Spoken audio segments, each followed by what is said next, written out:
Hey everybody, welcome back. I'm Ted from Ted's Basement. We are going to be opening up an Unfinity collector booster pack from Magic the Gathering today. This is that collector booster. Okay, so this is going to have actually a little bit more bling to it. It's supposed to be a little bit more spicy, you know, than your draft or your set booster packs. This whole box, you only get one. Come on. There we go. You only get one thing in there. Look at that. Look at all that packaging. For those that don't know, the Unfinity set, I think, is actually the fourth installment. We've had Unglued, Unstabled, Unhinged, and now finally Unfinity. Just a quick look at the pack here. Let's go ahead and crack this bad boy open. Wow. I'm excited for this. I think this is supposed to have, like, awesome shock lands and stuff like that in it. I have not seen any of the cards yet. First up, we've got a treasure. It looks like this is a common, but it is a full holo. Sacrifice this artifact, add 1 mana of any color.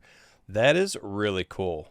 Look at that artwork. A lot of color in there. Now, there are 16 cards in here if you include the one we just looked at. There's another 15 in hand. Let's just flip this thing over, and we're going to go from this direction. Okay, a Robo Pinata. Look at that coloring in there, man. The whole thing, it fills your eye. This is awesome. I like that artwork a lot. And by the way, guys, I mean, look, these are black bordered cards. Scooch. This is add or subtract 1 from the target creature's power, target player's life total, or target die roll result. Draw a card. It's a 2-drop for you.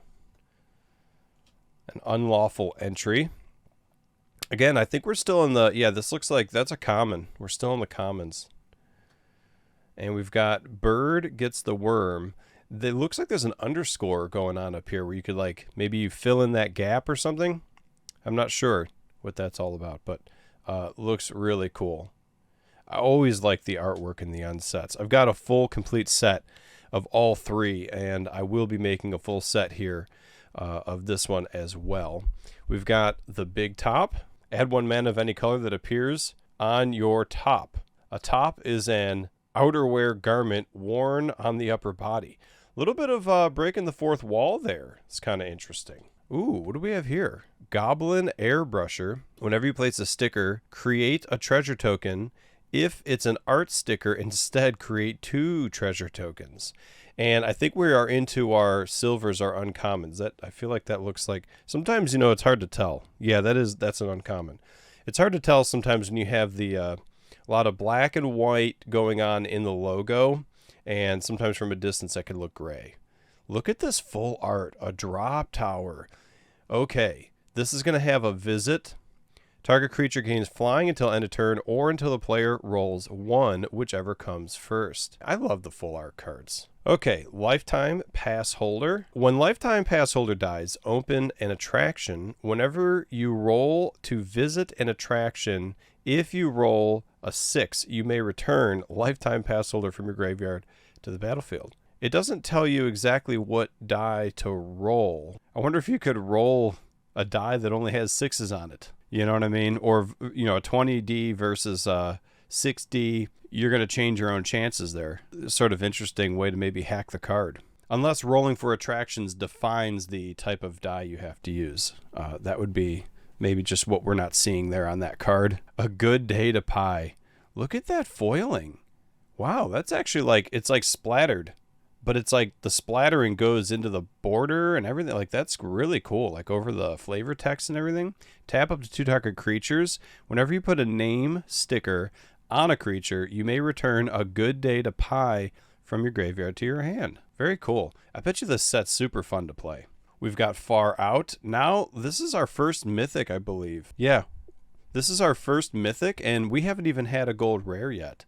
So this is Far Out, again, with that, look at that foiling. I do really kind of enjoy, you know, it's not like foil that's just painted all over the card, like a solid top to bottom foil like we've seen in the past.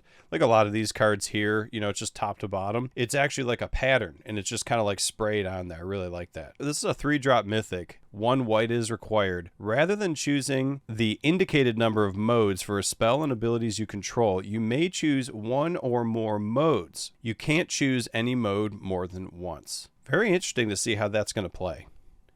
It's an enchantment as well, by the way. Okay, we've got an uncommon, but it is a legendary creature. Monoxa, the Midway Manager. Okay, this is a this is a 4-drop. You're going to need black and red magic for this. And she is a vampire employee. That's kind of funny. Here is our first gold rare. Actually, I think this is our first silver border. Yes, it is. The first silver border, Frankie Peanuts. It's going to be a 4-drop, 2 white mana. At the beginning of your upkeep, you may ask target player a yes or no question. If you do, that player answers the question truthfully and abides by that answer, if able, until end of turn. You know, again, there's a lot of that breaking the fourth wall kind of stuff in unsets. I think we've seen that before too in past unsets. You just have to do things to your cards. There might have been a card out there that says like rip up your card. A lot of interesting stuff in the unsets. I really enjoy them. Captain Rex Nebula.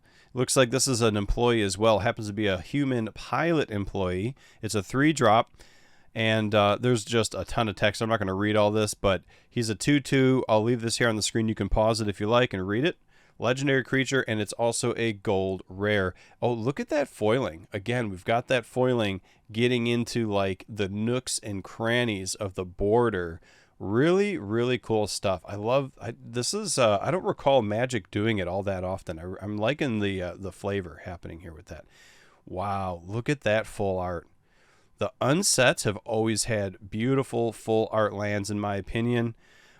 They're just gorgeous. They're just lands. They're just basic lands. But these are some of the cards that actually hold a lot of value. There's not as many of them as compared to the other cards, and everybody needs so much land in their decks, and when they love these lands, they want to load up. They want the same, they want the same format of all the lands for their decks. So I've seen these actually rise in value and hold their kind of value for long periods of time, actually more than I thought it would for what a basic land really is. It is a beautiful land. For this card, I like how that foil is laid out. And then here we go with a mountain. Oh, this one's different. Okay, this actually has the spatter foil. Look at that. That is beautiful. Wow, that is a freaking gorgeous land. I can see why people want full sets of these types of lands. That, like, I don't even know if I've ever seen anything like that in the Magic world. Look at how that, just a little bit of movement on the light. Guys, and I know like my camera, the top-down camera here isn't the best. It looks way better in real life, way better than what the camera can show, and it still looks really good. Wow, look at that freaking mountain, man. That is awesome. Really cool. And I think one of these does not have a standard back to it. Which one is it? I think maybe it's this full art up here. I'll take a quick look at that. Yeah, okay, here we go. Let's talk about what this is. Open an attraction by putting the top card of this deck onto the battlefield. Destroyed attractions go to the junkyard. Roll a 6-sided die. Okay, so they are defining the die. As your main phase begins, visit each attraction with the result lit up. Building an attraction deck. In limited, use any you draft or open a sealed pack minimum of 3, and in constructed, no more than 1 with the same name, minimum of 10. This is going to be interesting to watch these attractions in play. That's really cool, and you can see not only is the back different, but this is not laid out exactly like how a traditional Magic card is. Like the mana costs aren't up here. It looks like these are going to be the attractions that are lit up, the ones with the color in it versus the ones that don't have it. So an attraction card is a new thing. I'm not used to seeing this. It'll be fun to see this in play. I am going to be getting on Magic Arena and checking this out. Hopefully these are all built into Arena, so I'm going to check that out after this and see if it's available on there. Let me know what you guys are thinking about Unfinity. Did you buy in? Are you staying out? I know market conditions are a little off right now, so it's kind of weighing in on people's purchasing decisions. Totally get it. I'm just kind of curious, what are you guys doing? What's the community feeling right now? And at the end of the day, I think it's going to be an awesome set despite what's happening in the market and despite what people decide to buy. I don't hear a lot of people saying, is this a good set or a bad set? I hear people saying, how much money do I have to spend right now? So I'm not sure if the quality of the set is being factored in at the current time in the current market conditions. But again, what are you guys thinking? Leave them in the comments below. Thanks again for watching till the end. I really appreciate it. If you like the video, make sure to hit that like button. It really helps out the channel, lets the algorithm know that I'm making content that you enjoy. If you want to see more, make sure to hit that subscribe button. That's what you get. Take it easy, everybody. I'll see you in the next one. Peace.